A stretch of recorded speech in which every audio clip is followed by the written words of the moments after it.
We're seeing an explosion in the dynamic of big corporations setting up these skunkworks innovation labs to try brave things in nimble new ways. Back in the 80s, there were a handful of these types of labs in America. Today, there are over 7,000.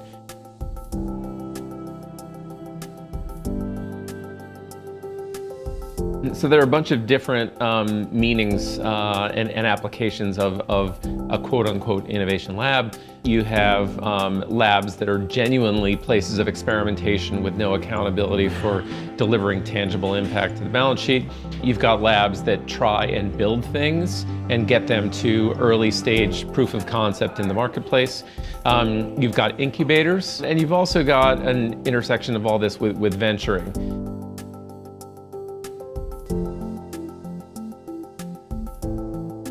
The labs that are succeeding are the ones that have found a way to integrate what they're doing in a larger strategic way with what the business objectives are.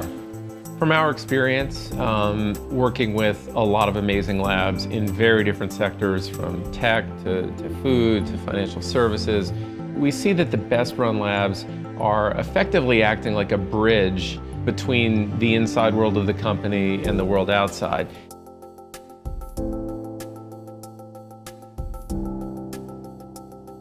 You're often looking at opportunities for things that haven't been done by the organization before. I think the more diversity you have in the way people think, the better the process ends up being, the better the products end up being.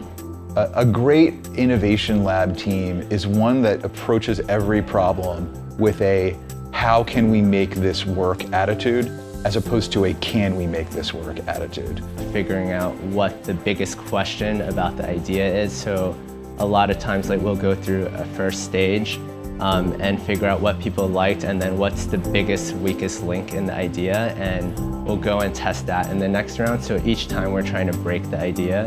We're not just here to create products that sit on a shelf.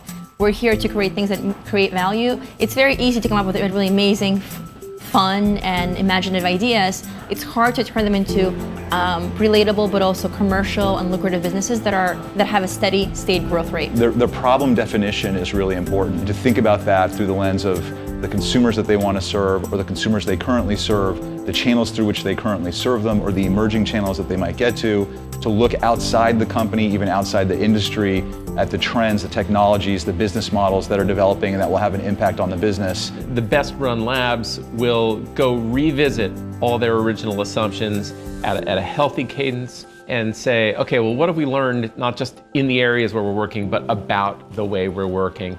And how do we continue to crank up the ROI that we're delivering and treat the lab as an experiment in its own right that continues to throw off learning and better ways of working moving forward.